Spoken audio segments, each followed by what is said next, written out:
history in a friendly, neighborly manner 24/7, 365 or 366 days a year.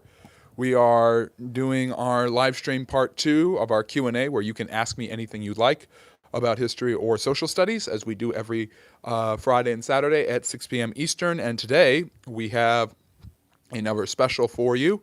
As we continue MLK Day weekend, we will be having 4 live streams this weekend, 2 Q&As Friday and Saturday, and 2 live stream lectures, one on the Renaissance tomorrow at 4 p.m. Eastern, with an hour of Q&A to follow after that, so 2 hours of live streaming tomorrow, and then a special Monday live stream lecture about Martin Luther King at we're looking at 6 p.m. Eastern or 7 p.m. Eastern for that, so 4 on the West Coast. So please come check that out. So we've got 4 p.m. Eastern tomorrow, and then 6 p.m. Eastern on Monday as well, and 2 hours tomorrow that I think you'll really enjoy. An hour of a live stream lecture with an hour of Q&A to follow. And we're going to use a nice background. This is a Norman Rockwell painting. Norman Rockwell, of course, the very famous painter for the Saturday Evening Post from the 1930s and 40s, who painted some of the most famous Americana paintings of all time, such as a depiction of Roosevelt's 4 freedoms, as well as, of course, the famous Thanksgiving dinner, which is one of those 4 freedoms. It's the freedom from want.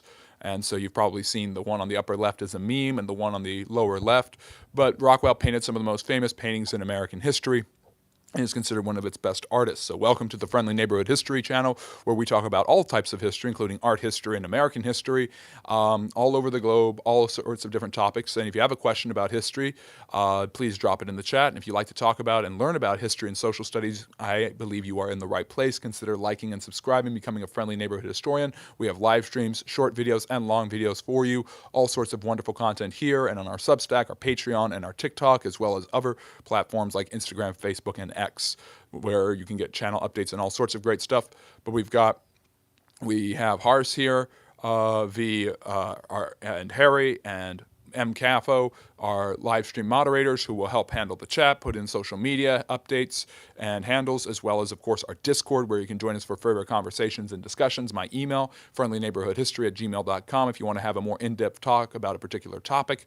So I'm going to get you to dress up as James Polk for his birthday. I'm down for that. I think James Polk is a great president. And Wild and Fresh is here, so we've got all of our Friendly Neighborhood Historian moderators, and you can become a Friendly Neighborhood Historian. It's as easy as liking and subscribing. So yeah. Anyways, you got British history, American history, history all over the world. So we've got the whole gang of moderators here and all of you, so please consider liking and subscribing. It helps the algorithm, it helps the channel, and if you have a topic about history or social studies you'd like to discuss, please drop it in the chat and I'll be happy to answer it. So, happy Saturday to you. How would you rate Stephen Miller so far?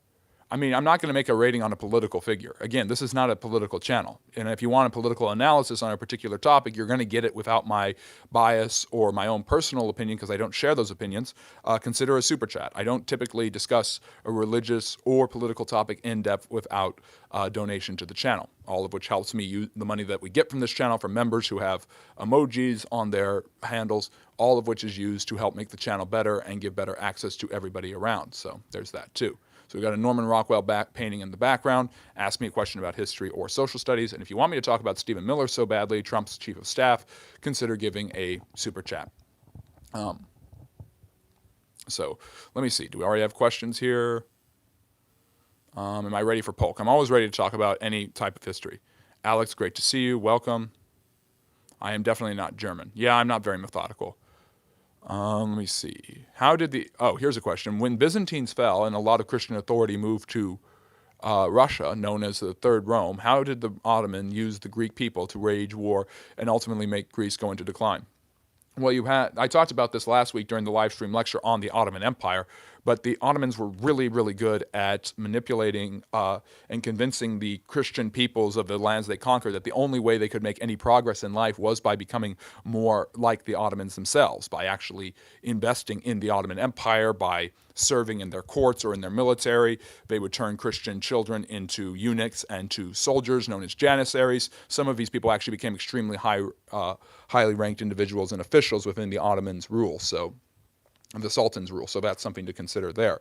Their rulers were not called emperors, they were called sultans. So the way they subjected their Christian population and also threw a bone out to them was with the promise of social progress if they would become, part of this elite troop of janissaries. So That's one way that they would do it. What do you think of Trump threatening to destroy the military alliance that has kept global security since 1991? Which one? He's threatened to destroy a bunch of them. I don't really care. You're a Brit. You don't know about this stuff. You don't rate political figures, but express your opinion on top presidents in history.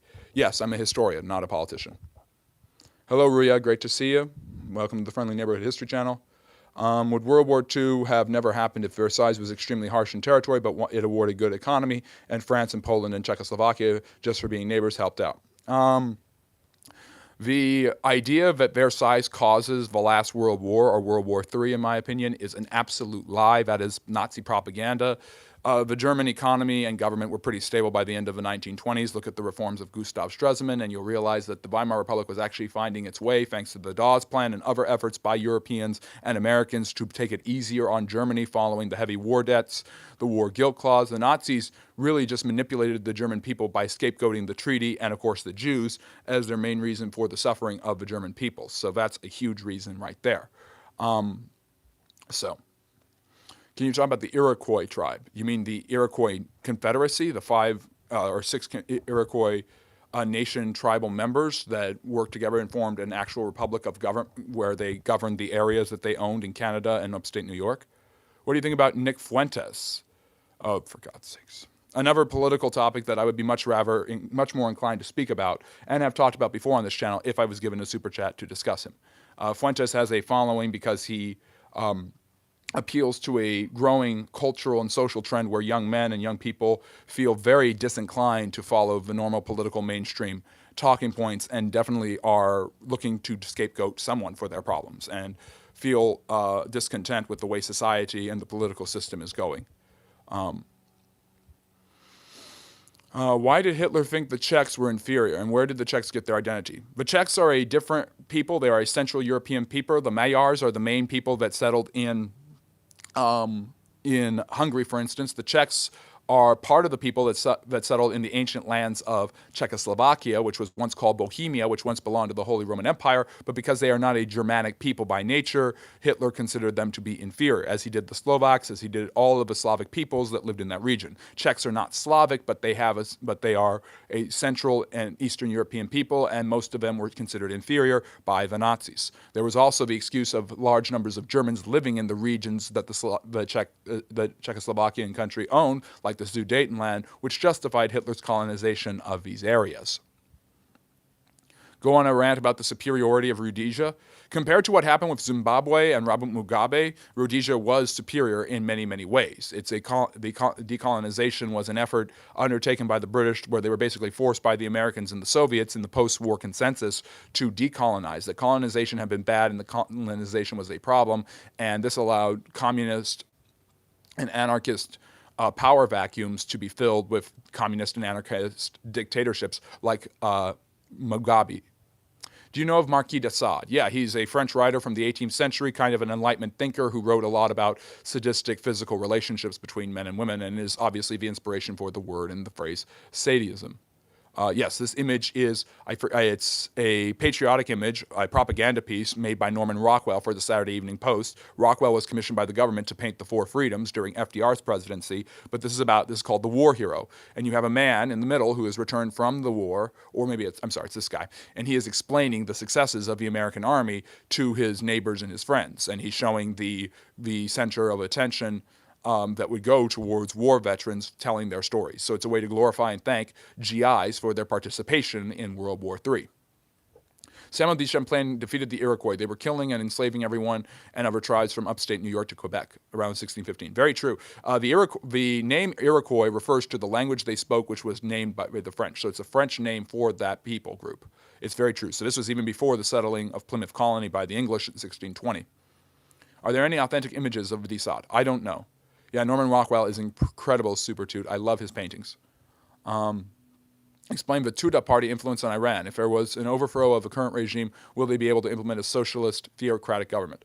I don't think that socialism and theocracy are compatible terms at the same time, so I'm going to say no. If we look at history, socialism, at least in the form of communism, has to have some sort of secularism Why was Grant so nice as president, got a bunch of corruption in his administration?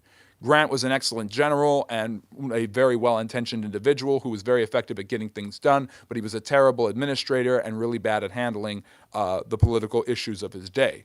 So a huge reason the Grant administration suffers is because Grant basically returns favors to political allies of his who basically use it for their own advantages. The Credit Mobilier scandal, the whiskey ring, these are all examples of people who were close to Grant, who participated in mass corruption, even though Grant himself wasn't corrupt.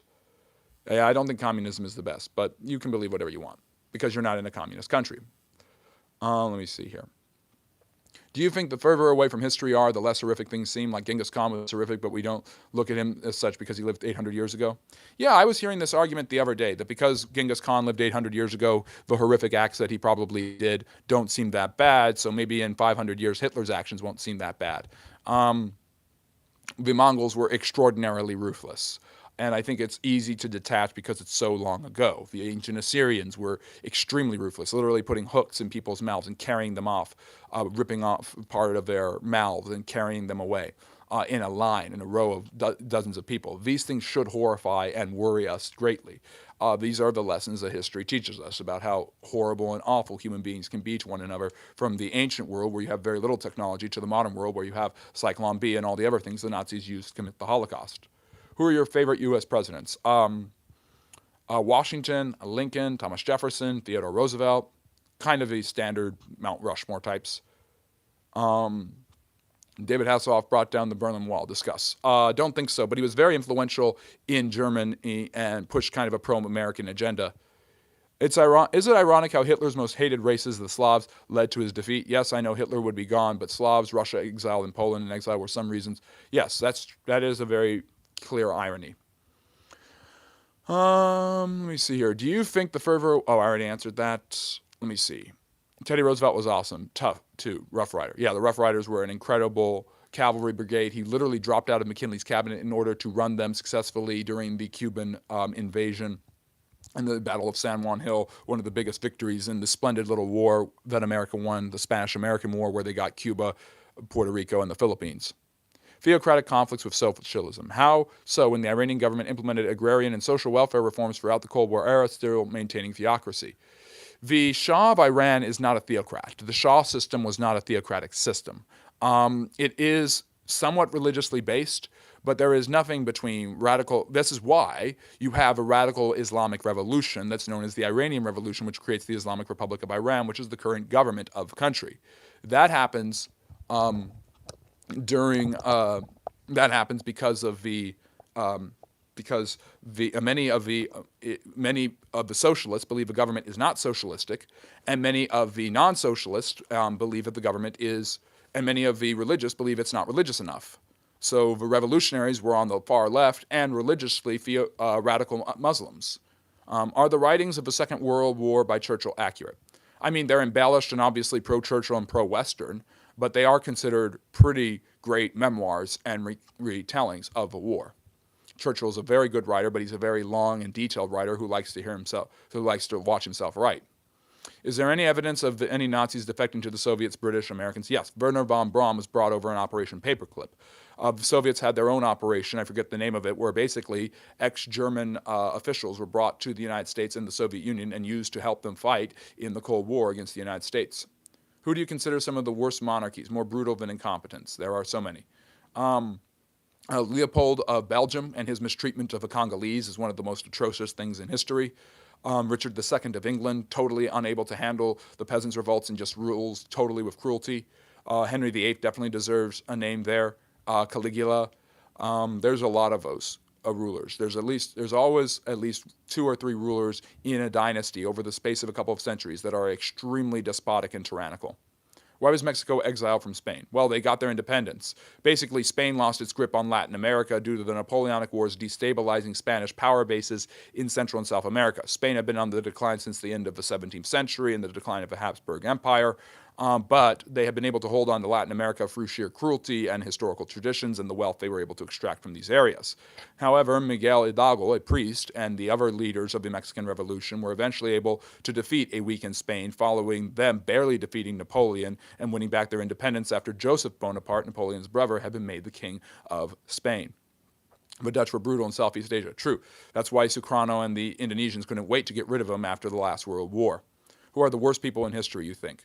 I've already named a couple. Caligula is definitely up there. Genghis Khan is extraordinarily brutal. It's interesting seeing proportionally, we think of people like Ivan the Terrible of Russia of being this absolute horrific despot, but he was no different really in many ways than King Henry VIII. You all have to take it in proportion of when things were written and who was writing about them later on. Hitler was a socialist, just like his mentor Anton Drexler. They were all leftists, the socialists, the fascists, the communists, all different, but from the same cloth. The Nazis were socialist at heart and took elements of right-wing nationalism and patriotism and basically took that and integrated it with socialism to create a socialism that was also completely based on nationalism. At the end of the day, you have a command economy, you have a planned economy, you look at the 4-year plans of Goering, they're not much different from the 5-year plans of Stalin, and you basically have the different cultural and social emblems that are usually associated with the right, the military, the church, patriotic history, basically embellished and exaggerated and idolized by the Nazis, combined with more socialistic elements like a command economy. Yes, absolutely, I would make that argument. Who is the best and worst Roman emperor? The best Roman emperor is probably Augustus, if not Trajan. Justinian of the Byzantines, who consider themselves Romans, deserve some candidacy there, as does Theodosius I, whose death day is today. Yes, I do daily born today in history, and die today videos. So the worst Roman emperor is probably Caligula, if not Commodus or Elagabalus. Why are the Spanish not usually considered settlers, and the American and others like French and Irish get labeled settlers? There were empires with clear borders, like the Aztecs and the Incas, who were destroyed by the Spanish. Many of the Native Americans in North America were taken over, did not have established lands. There was a much more transient view of land by the northern Native Americans than it was in Central and South America. So when the Americans arrive, or when the British and the Irish and the others arrive, they are considered settlers because they are settling land that is not clearly owned by one group or another, and is used to switching hands between one group and another.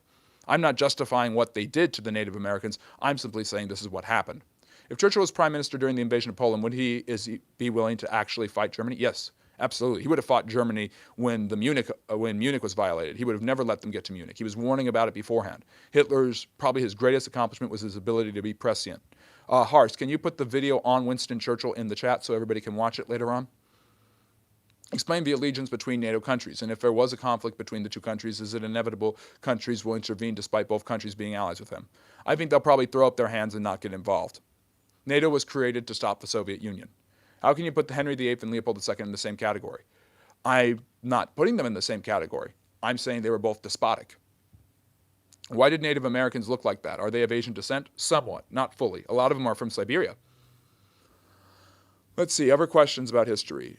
Marcus Aurelius is a great candidate for the best Roman emperor, the only guy probably who could be the best Roman emperor and the best philosopher of all time. The Spanish sent military and the Americans settled the land and lived there. That's true too, but the Americans definitely had their own military. Make no mistake about it, and we're more than willing to kill natives to take land from them. Why are the Spanish not usually considered settlers? Already answered that. Who are the worst people in history? I've already mentioned a few of them. I think Stalin, Hitler, Mao, if you want to add dictators instead of just rulers, those are some of the worst people in history. What are your favorite foods? I love anything shellfish. I love shrimp. I love bacon because bacon wrapped shrimp is amazing. Anything noodles, pasta, ramen, that stuff's always very good for me. Who do you consider some of the worst monarchies, more brutal than incompetence? I already answered that. Lanova, I should read about that. Is there any evidence? Okay, good. I'm trying to catch up and make sure I answered all of the questions here. Why were Poland and Hungary so cocky about their knights being able to stop the Mongols? They were smashed, but I know Poland did win against the Mongols at one point. Well, you have the Teutonic Knights, the Knights Hospitaller. You have a a strong tradition of strong crusader knights who work for the church but also for the kingdom, and you think that they're going to be able to withstand the Mongols. I mean, the Teutonic Knights and Alexander Nevsky were able to withstand the Mongols and keep Novgorod from falling under their control. It's not impossible to consider them defeating the Mongols. The Mongols were not invulnerable. Do you think that Mexico had a lot of help from Austrian and German immigrants, especially teaching them how to make beer? Yes. German immigrants contribute everywhere they go, and beer is one of their biggest contributions. Let me see here. Trying to catch up to the chat and get all the questions answered. Pol Pot definitely belongs in there. Explain Jay Gould. Oh my goodness. I know who that is, but I'm blanking on him right now, so I can't explain. I can't answer that. If Robert Kennedy became president, what policies do you think he would have enacted? He probably would have ended the Vietnam War a lot sooner. There would have been no bombing of Laos and Cambodia, no Vietnamization. He probably would have extended the Civil Rights Act, probably put in the same policies with regard to environmentalism and affirmative action that Nixon did. I don't know that he would have been dumb enough to put in price controls, and there would have been no Watergate. So he would have been able to do most of the good things Nixon was able to do during his presidency, and would have avoided a major scandal that would have brought down his presidency. Good evening, Joe. Great to see you. I hope you are doing well. Do you think we're going to sink into a civil war? No. American political polarization is really bad right now. There's no doubt about it. Both sides hate each other and demonize each other constantly, but I don't see the United States falling into a civil war. But then again, they didn't see that in 1859 either. Do you think there was ever a time in history where Jesus farted and all the disciples heard it and they all started laughing? Sure. Who were some of the greatest humans in history, in your humble opinion? Oh, okay, that's a tough one. I mean, greatest as in impactful, I think Buddha, I think Jesus, I'm just talking about impactful people. Gandhi, obviously. I think Churchill deserves some recognition there. George Washington. I also think about, I wouldn't say make Columbus a great person, but he's certainly one of the most impactful. Without Columbus, there is no Western world, at least not in the timeline that we have it in. Let me see here. Hitler had price commissar. After he nationalized everything, they forced owners to sell, buy, or make what they wanted. If not, they would charge them and assign them someone who's aligned with the party. Yeah, price controls. I'm not surprised. Yeah. Do you carry the flame, Pablo? Pol Pot is certainly the mood to swipe into your stream. Thank you for what you do. Sorry. Nasty, brutal dictator. So nasty that other communists overthrew him. That's how bad Pol Pot was. Civil war is different than civil chaos. We are in civil strife. That's probably too. Who was Dr. Livingstone? Stanley Livingstone was a British explorer and missionary in Africa who named Victoria Falls and traced, I forget the name of the lake there. Was it Lake Tasmania? Who basically charted a course and a route through that lake, and of course founded Victoria Falls and named it after the queen at the time. He's one of the most experienced explorers and missionaries in human history. So, didn't the Nazi give companies IOUs instead of paying them? Yeah, they also forced companies to recruit Jews to work on their projects. This is where Oskar Schindler was able to save a large number of them. They didn't want women because they tried to embellish traditional gender roles in order to create a proper German nationalism. They didn't allow women to work in factories, which hurt their productivity versus the Americans who were more than willing to have Rosie the Riveters all over the country. Can you tell me about the dancing plague of 1518? This is something that would break out where people would it was some sort of disease that would cause seizure-like states where people were actually dancing or seen to be dancing. And this disease didn't just happen in 1518. Like almost all plagues in human history, it happened multiple different times, and nobody could find an actual biological or medical reason for it, and a lot of people suspected witchcraft or the devil was behind it. Do you believe we are alone in the universe? Probably not.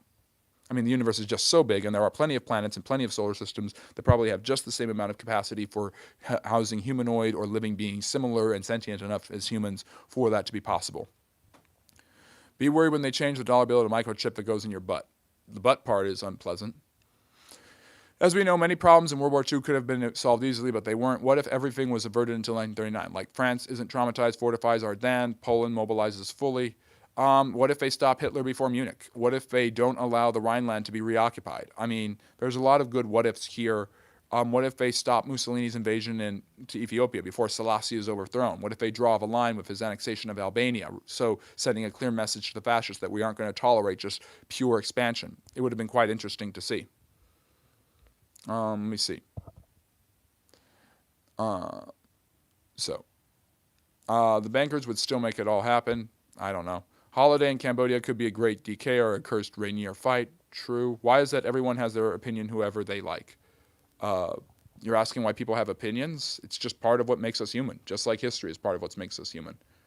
Forget the last question. I was thinking about Lewis and Clark. Oh, Lewis and Clark, they do their route along the, was it around the Missouri River?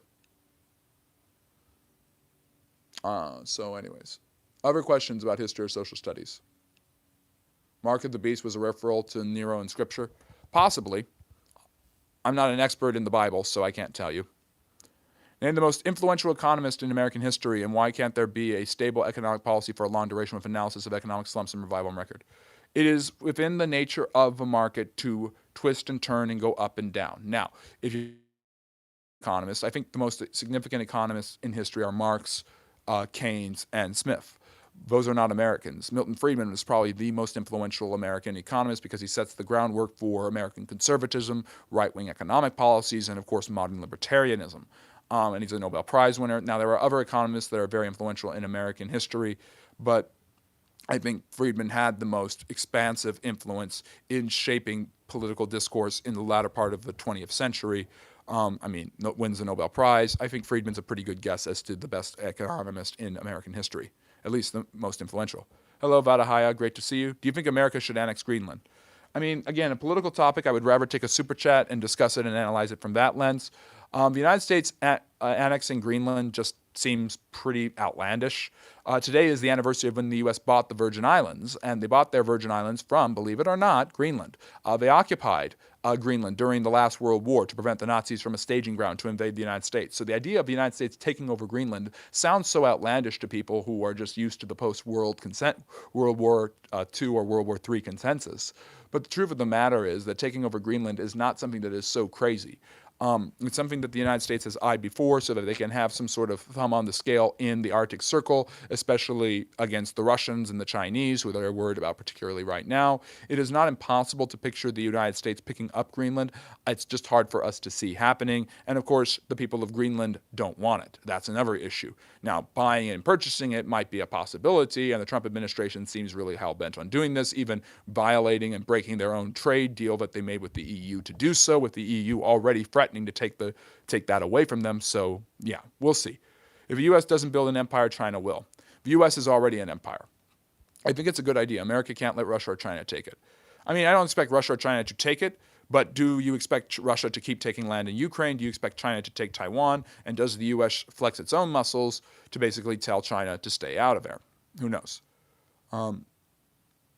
How do you learn history? Through books. I read, I listen, I watch videos, I read articles, I read books. There are so many different ways to learn history. It's pretty incredible because it's such an expansive subject, and people like me make it available to you all the time, and it's 100% free from what I do. And if you want to support the channel, become a member, get early access and bonus content, or do a super chat to support the channel, we really appreciate it, but there's never any pressure ever economically on any of you. Was Jesus Middle Eastern looking? Yes. What do you think of the Americans destroying the best football club in Europe? It sounds like something the Americans would do. They don't even know what football is. No one likes Biden. They just hated Trump. What has Biden done, my guy? Leave Americans abandon Afghanistan and North Carolina. Oh, well. It's always great when people just expose their political beliefs with one sentence, when this isn't even a political channel. Let me see here. Markham the Beast. Oh, I already answered that. CFB is better than soccer. I mean, I'm an American, so I kind of lean that way, but I prefer NFL football over all of them. We'll see if the Bills can take on the Broncos. I don't expect them to upset them, but we'll see. Keynes was a Brit. Yeah, Keynes was a Brit, so I'm not going to consider him the most influential American economist. Certainly the most influential British one, although Smith is right there with him. Was the right to protesting historically protected? Did the Enlightenment French Revolution become the start of this? Yeah, the right to protest government, the right to petition and peacefully assemble. I mean, this is part of the U.S. Constitution. It's definitely something part of the Declaration of Rights of Man and Citizen in the French Revolution. Hars, if you are here, can you put the Discord link and the video to the French Revolution that I have and the video to Winston Churchill so that everybody can watch it and learn about those things because we're talking about them quite a bit. Have you ever taken a chat survey of people that can name the 3 branches of government? Apparently, national polling is well below 50%. That's just sad. But fortunately, I know the Friendly Neighborhood historians, those are people who like and subscribe, are more than willing to and able to name the three branches of government. And let's see here. Thank you, Pacific Waves, for becoming a friendly historian. We really, really appreciate it. I think it's, let me see here. Do you think Hitler lived out his life in Argentina? No. I hate answering that question because everybody wants to know it, and the answer is no, he didn't. Let me see here. Let's see here. And Justy Frasher is a member. Thanks to Tanya. Tanya, really appreciate it. You do so much to help the channel. Got to give you a shout out. So we've got two new members today. How do Americans view Benedict Arnold now? They don't know enough about him, but if people do know about him, they basically see him as just kind of an old traitor from the past. Sympathizing with Arnold because he was passed up for promotions and Washington seemingly did not care for him, as well as the fact that his wife was a Brit, kind of gives context to why he became the traitor that he did. Shuriken, great to see you. Why is China being hesitant to take over Taiwan when they have a military might and the agreement with the U.S. and them is so vague, eliminating a definite red line? Mobilizing Japan, South Korea, and the American military against them, especially after the United States cut out Venezuela, one of their big oil partners, is a huge red flag for the Chinese. The United States is trying to do a might makes right situation where they can kind of just stick it to China and say, we're more than willing to do this in our own hemisphere. I don't think you want to try to take Taiwan. Let me see.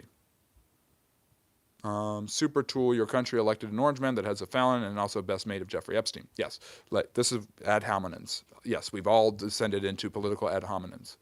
Let me see. How did the Allies view Italy when they switched sides after the Anglo-American invasion? Must have been suspicious, right?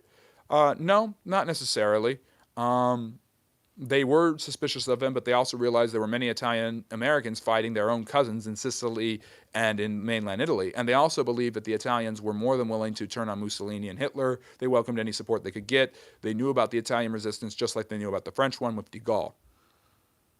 I thought particularly now with Rubio and the Miami Cuban lobby that Cuba, too, would become Venezuela, would be before Greenland. I mean, they might. I don't expect America to ever take over Cuba the way they're doing with Venezuela. The United States already did that before, administered their government, and then left. But they might very well be willing to overthrow the Cuban government. Cuba, one of the reasons the Cuban Communist government was surviving was because of oil from Venezuela. I've heard President Polk wanted a bunch of Mexico and other territories around the Caribbean. Why was this the plan? Never successful. And why did it not see full fruition? It was just American expansionism. It was just an exaggerated view of manifest destiny that would come true partly later with the Spanish-American War.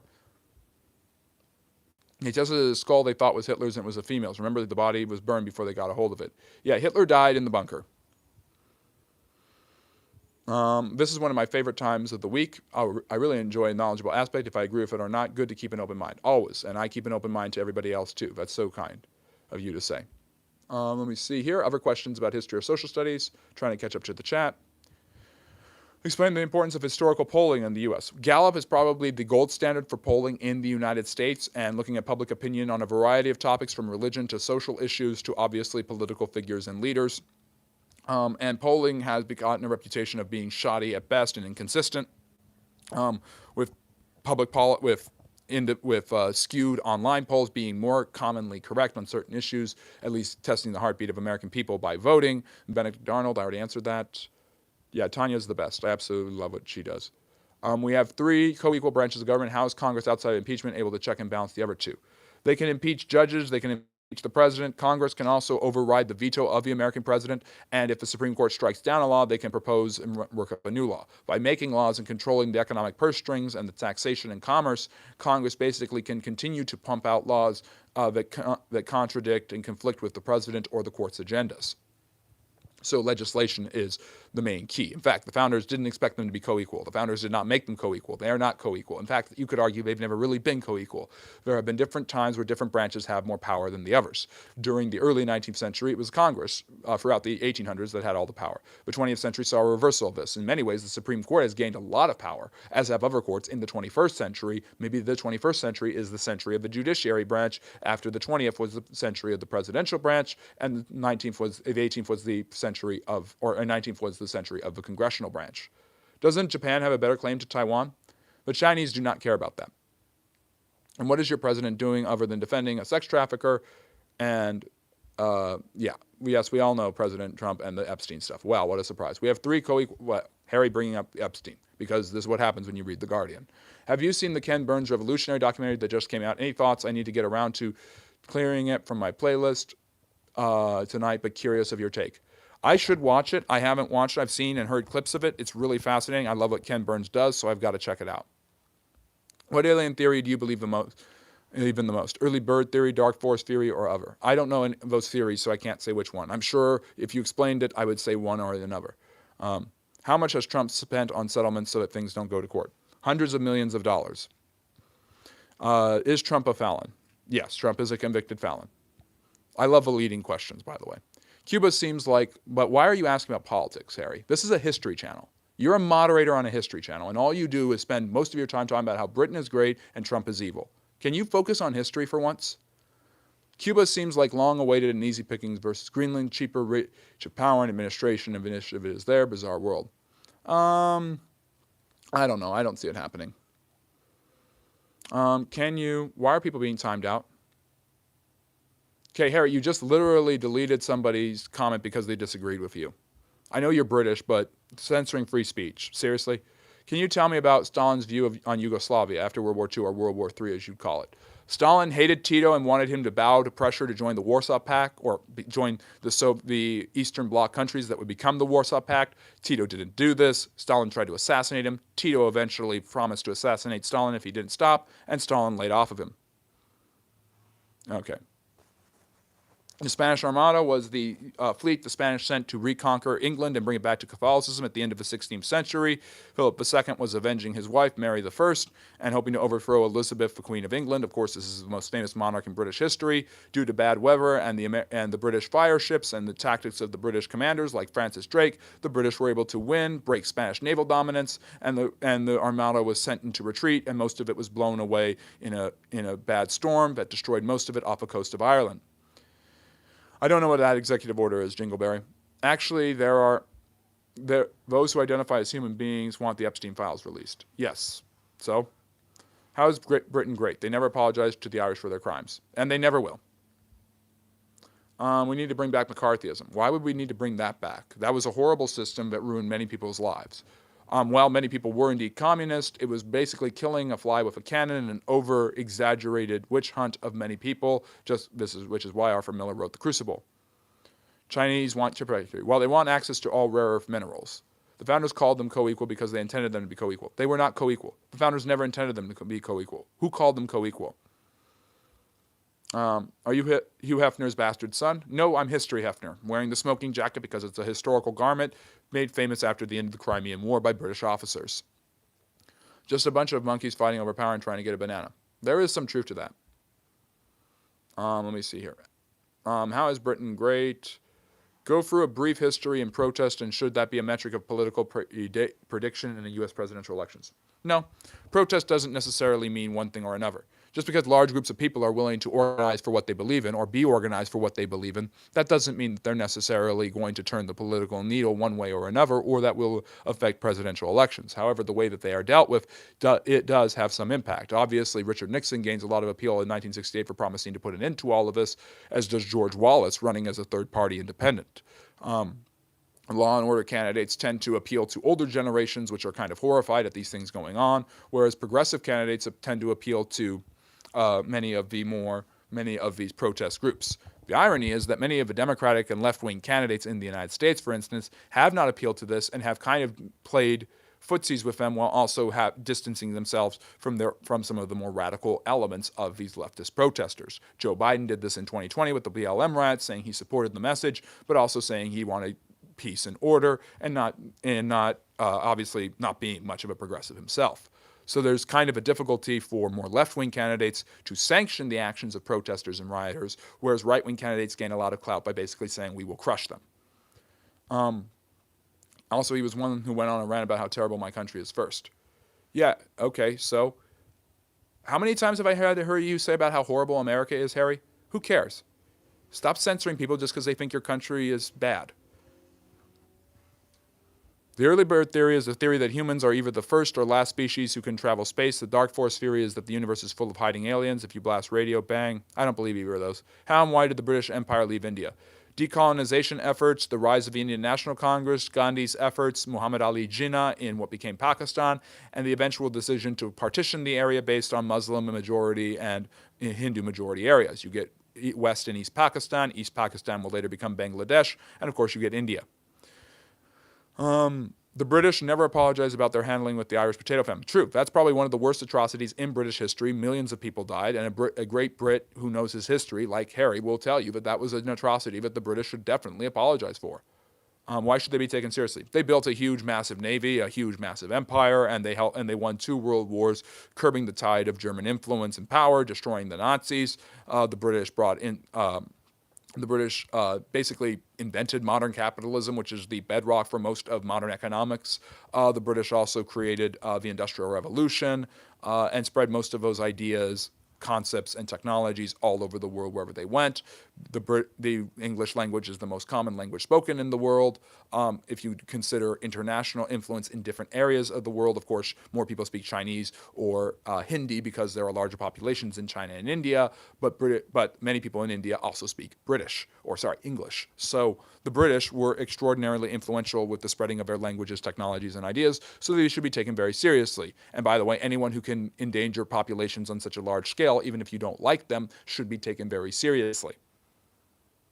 Let me see here. The McCarthy era is back. It's called MAGA. That's a fair claim. There's a lot of censorship. A lot of people are complaining about censorship on both the left and the right. Do you know where the old saying, son of a gun, comes from? I heard it's from trying to induce labor for women on the ships. That doesn't make sense, but okay. Are you vegan, vegetarian? No. Were presidential jingles actually effective in getting people to vote for a certain party, in your opinion? It's all about associating good, positive sounds with your candidate and bad, negative sounds with other candidates. It's a glorified form of propaganda. Being well-equipped in history and constitutional law. Is there a loophole to combat natural-born citizen metrics? Natural-born citizens can repatriate, expatriate, or renounce their citizenship. I think that's basically it. No crime could ever get a natural-born citizen to lose his citizenship. Which this is not the Salem witch trials. Which, buddy, which? Okay, then. This whole apology thing is stupid. For 99% of the stuff, they want apologies for no one who suffered from it or who committed these apparent things is alive. Yes, that's absolutely true. At the same time, it is important to recognize the sins of different countries and their missteps in history because that's how we learn from history. Is Sam Altman the Antichrist? No. And yes, we're at 40 minutes. We'll go for about another 20 minutes or so. British Empire, the biggest piece of crap, Harry. Glad the Queen is resting in pee-pee. Yes, totally. Why are you typing in English, by the way? Could it be because the United States, the country that I'm streaming from, is an Angloid country, or Canada, or New Zealand, or Australia, or, of course, Great Britain and Ireland? Couldn't be that the British language went everywhere and is the most common language. Couldn't be that. Yes, I've read Fed 51. What do you want to talk about with it? Is JFK ordered to explore a silverback currency? I wouldn't be surprised. Any resources, recommendations about the German dictatorship and/or Salazar post-World War II? Franco never gets to mention, but you mentioned Tito, the C-rate, post-World War II, Western-leaning regimes. I can't recommend something right off the top of my head right now, but History Matters has a really good video about Franco's regime here on YouTube. Thank you for joining us under table. Really great to have you. There were so many 20th century greats, anti-Semites. Edison, Ford, Firestone, Lindbergh. Anti-Semitism was extremely common in Europe and the United States at the time. And obviously the anti-Semitism in the United States was terrible. Franklin Roosevelt turned away a ship of Jews escaping the Nazis. They were sent back to Germany and suffered and perished in the Holocaust, presumably. So it's just not very uncommon at that time and period. You know, the Queen is in Westminster Abbey with all the other kings and queens. Yes, that's much more accurate. Let me see here. There's 2 minutes left in the football game. Well, okay, I don't really care. The right claims censorship, but none of note has been proven from the left, and the SCOTUS confirmed that. Huh? I don't know what you mean by that. Fed 51 establishes co-equal branches. It says the branches can be co-equal, but that is a defense of the creation of a constitution. The founders knew and wrote in order the importance and significance of each branch. The branches are co-equal in the sense that they have the power to check and balance each other, but they are not co-equal in power. Congress has more power than the president, which has more power than the judiciary branch. The judiciary branch was a subsidiary of the congressional branch in many, many ways, which is why the Supreme Court met in the Senate building until the 1930s, thanks to President William Howard Taft, who became the Supreme Court Chief Justice and actually lobbied for them to get their own building. Yes, you owe the Supreme Court building and all of its beauty and grandeur to President William Howard Taft, the only president who became a Chief Justice on the Supreme Court. The more you know. If you enjoyed what you heard or anything else I've been talking about, like and subscribe. See, that's what I love. I love the history part. I can talk about the geopolitics and the other stuff as long as I can get back to the history. Throughout America's history, socialist elements have gone more prevalent throughout time. With this rate, will America become a mixed economy like some European countries eventually? This is one of those arguments where basically people say, ooh, you have firefighters, you're a socialist. I've heard libertarians say this in protest, and I've heard socialists say this in excitement. It's a stupid argument. You don't have mass nationalization of land and businesses. You don't have a step towards the abolishment of private property, which is more communist anyways. You don't have mass redistribution of the wealth. Although you do have some of that in the United States, it's certainly nothing compared to what you see in Europe. It's possible that the United States is on its way to a mixed economy. The growth of the government's influence on the economy was something the Founding Fathers believed would happen and were very worried about in many different ways, with many of them being classical liberals. Do you think going back to the gold standard would be a good thing? Right now, the U.S. dollar is hanging on just the U.S. dollar. It would really hurt the economy to just slam us back onto the gold standard, but there has to be some sort of standard that isn't just fiat. A nation founded on liberty now chained to lobbyist corporations and endless culture wars. Those people have always been trying to get ahead.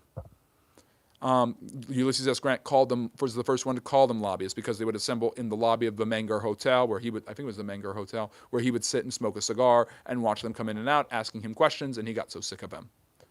UK froze people in jails for tweets. Of course, they'll censor here. Harry doesn't censor, at least when I tell him not to. Oh, good. Hars is back. Let me see. Hars, can you put the video for the French Revolution, Winston Churchill, those two in the chat, please.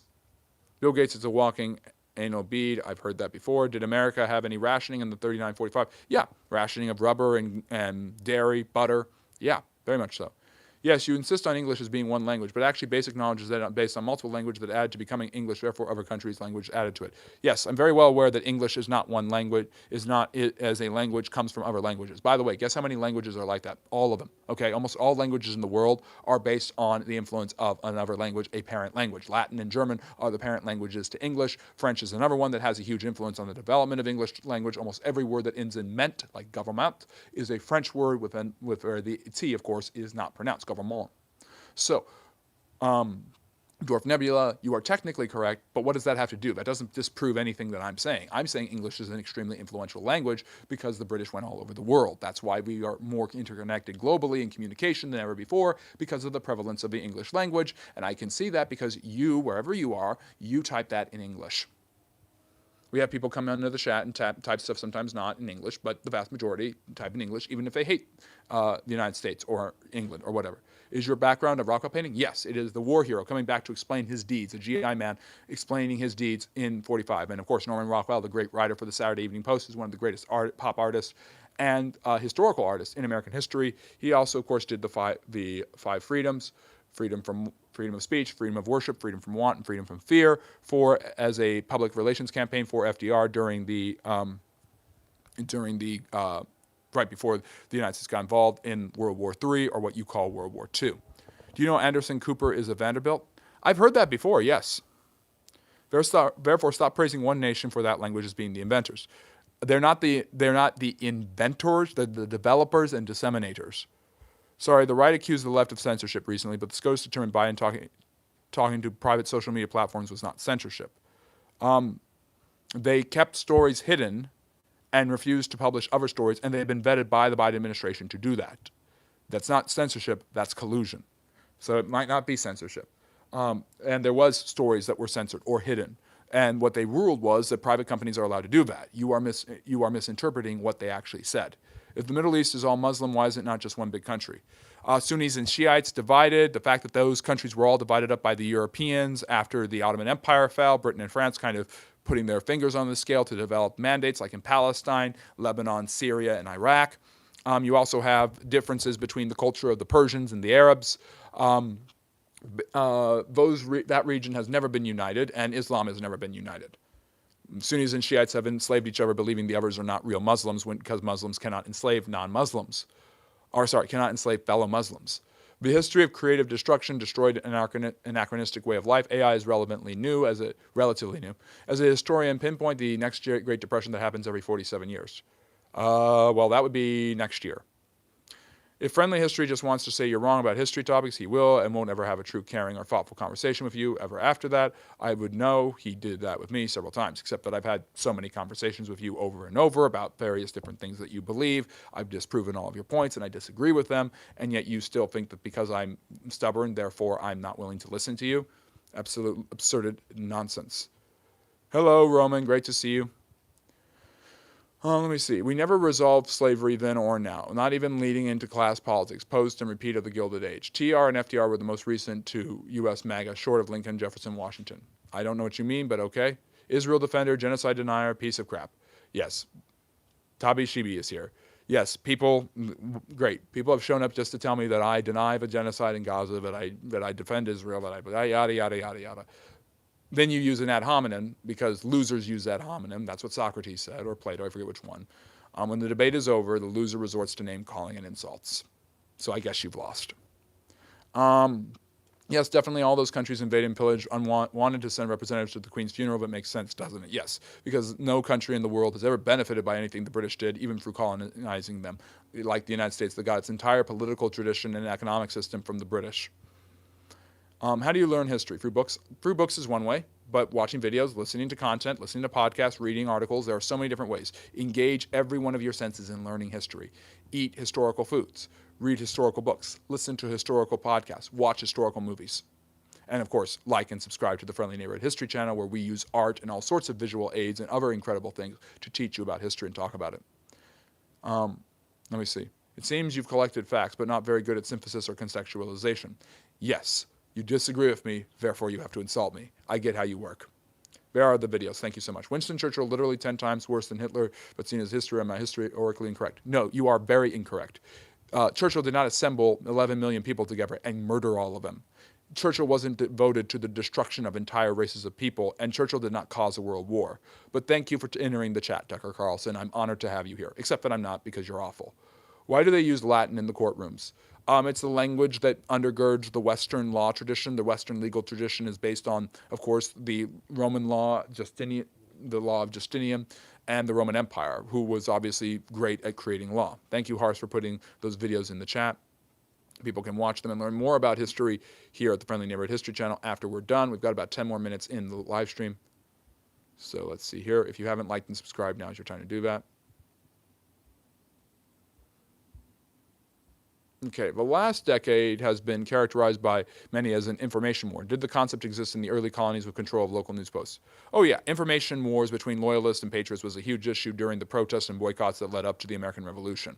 Did Federalists and Democratic Socialists try to sway public opinion? Yes. John Adams censored people with the Alien and Sedition Acts because he didn't like the way the press was publishing about the quasi-war that he was engaged in with the French, where he created the American Navy. What came first, the chicken or the egg? I think the evidence seems to suggest the chicken. Bureau is borrowed from French, so FBI means Federal Bureau Office of Investigation. Exactly. And yes, Michael, this is Norman Rockwell. Go through the warning of climate change. With 800 military bases around the world, is that an element to hasten the erosion of a number one empire failing, stemming from a new disadvantage added? No. Have you ever done the 40 elephants? No. Yes, Anderson Cooper is a Vanderbilt. I think his mother died and she was worth a fortune. I have heard that before. A. Cooper's mother is Gloria Vanderbilt. Interesting. Can the Bills win? Bills are down 27 to Broncos 30. It's fourth quarter. Yes. Harry, since they invaded those countries and put their people in power inside governments, they would tend to have influence and therefore would make sense they would attend the funeral. Except that they are not in charge of those countries anymore, and they've been gone for a long time in many cases. The Johnson-Reed Act in 1924 barred immigration into America from Southern and Eastern Europe and Asia, other than old-fashioned racism. Why? A basic idea that the United States needed to look after its own citizens. It's not just racism, it's nativism, the idea that you need to take care of your own people and not just let rampant immigration come into the country. And of course, the historical ideas do not die easily, and that's why it's back 100 years later. Favorite ancient dish? Can't think of one off the top of my head. I know the smorgasbord is one of the oldest forms of buffets ever, and I love buffets, so there's an idea there. Let me see. We can see today some of the comments. I'm guessing that they have been held for review or something. I don't hold any comments for review. Churchill oversaw the genocide of his lungs and kidneys. That's true. And liver, too. Well, I think it's disingenuous to say no country gained anything from the British, but I think it's equally disingenuous to say the British systems were good and that those countries benefited. Yes, that's why you have to have balance and say that both things can happen. How did the war on terror normalize permanent warfare and shape current U.S. foreign policy political doctrine? The United States, drunk on its power and success from the Cold War and the last two world wars, decided that it could basically export democracy anywhere it wanted, and it failed to do so in Iraq and Afghanistan. And it basically made this idea that the U.S. is always going to be involved in these areas because they're complicated areas and they're deserts and it's hard to navigate, so you're always going to have military personnel over there, so just get used to it. Colonization often made things worse. That's true. Austin, Oslander, great to see you. You're what's called a normie and good goy. Yeah, sure. Bring the racism into it. Good to see you, Skeletor. Really, how about India? Weren't there 165 million people killed by famine and murder, not to mention in pillage? I guess you didn't read that part of history. Yes, I've read that part of history. People dying in warfare is not the same thing as just being slaughtered by the British in a genocide. That's absolutely untrue. Those numbers are highly exaggerated, by the way. Name examples where crippling sanctions have benefited the U.S. through civil war, upheaval, propelling an installed puppet leader. Name examples where crippling sanctions have benefited the U.S. through civil war, upheaval. Congo, where they overthrew the government of Lumumba and executed him because he was a communist in order to bring in a government that was favorable to them, which led to a total chaos and a civil war. The French banned slavery, but they still, but not internationally. Native slavery is what you're talking about. And the Indian government is extraordinarily similar to the British government, yet true. Have you ever heard of the 40 elephants or the Victorian era? Well, I know about the Victorian era, but not the 40 elephants. I don't think he's saying colonization is a good thing overall, Jadula. Yeah, Jadula is not listening to me. Repeal the Hart-Collar Act. Why? Who is your favorite historical figure? Napoleon. I think he's a brilliant general. I think he's a success on the battlefield, and I think the world is completely shaped by Napoleonic war tactics and everything like that. Let me see. I made a James Madison edit. Can you believe it got the most views ever on my channel? We'll have to go check it out. Balance and nuance. Like this live quite so far. I like having you here. I think YouTube holds things automatically. Yeah, it's not my fault. I don't believe in holding anything. I believe all speech should be allowed and everybody should be able to say whatever they wanted to. Also, stop the ad homs, guys. You have to attack Logos, not iPhos. They don't care about that. Good. Hello, Muhandle. You're joining us right at the end. Democide is still the leading cause of human death. What is democide? People killing their own people? Yes, that would be true. How can World War happen now that every country is dependent on other countries for basic necessities? That's one reason World War doesn't happen. But basically, if one country wants to buck the system, that's how it can happen. If one country has enough allies, enough influence, and enough power and desire, they can do that. What do you think of tariffs historically in American history? Has it been beneficial or too conflicting? It's very conflicting. I don't see how tariffs can work in a modern sense. Because of the geopolitical interconnectedness of the globalized system. I just don't see us unwinding that, even with all of its problems. I don't know that tariffs are even the answer to those problems. The U.S. has used tariffs in the past to promote the development of their own businesses, while hindering the efforts, hindering international trade so that American businesses can grow. Sometimes this was successful, sometimes this was difficult. Up till 1913, tariffs were the main way that the U.S. made money. The U.S. governments and state governments made money. There was no permanent income tax until 1913 with the 16th Amendment, I believe, or 17th.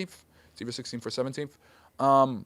But yeah, I think there's a reason to have it early in the American history of the development of of local businesses and entrepreneurship at the beginning of the Industrial Revolution. But by the time you get an intercontinental economy, by the end of the 19th and beginning of 20th centuries, it makes less and less sense, and that's why free trade replaces it, not just in the United States, but throughout the world as a generally preferable economic system, and now it might be too late to turn back the clock.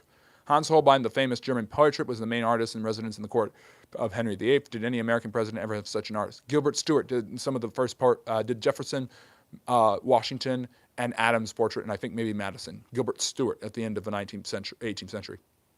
They've been independent for 79 years. You cannot say that Britain can still be held responsible. Yes, that's true. A lot of the colonial instances, it's easy for people to say, oh, it's just because of colonialism that things are still bad in this country or that country. But that's not necessarily true. Things have been bad there for a while, and there are a lot of problems, and things were not great necessarily before the British or the French or the Germans showed up. Woman in the back looked like Putin mother. Yeah, she does, I guess, but that's a freedom of worship by Norman Rockwell. Death by government. Yeah, genocides committed by governments like Pol Pot's, Mao's, and Stalin's. And these governments have all proven that they have no problem, that colonization doesn't change anything. They have no problem killing their own people in mass numbers. Did you know that all but 3 of the hostages at Nuremberg had their testicles crushed beyond repair? Interesting. Are you talking about Spandau prison? If India and Pakistan have an all-out war, who would America side with and support? It used to be assumed that it would be India, but basically the conflict of nationalism between Trump and Narendra Modi, who used to be close allies, but now both have their own nationalist interests clashing with each other, especially over tariffs. The U.S. may very well side with Pakistan. What famous historical leader was the biggest animal lover, especially dogs? Oh my goodness, there's a lot of them. Hitler loved his German Shepherds. I gotta throw that out there because people will think about that. Henry VIII loved dogs. He had a lot of dogs in a kennel. So did Ivan the Terrible.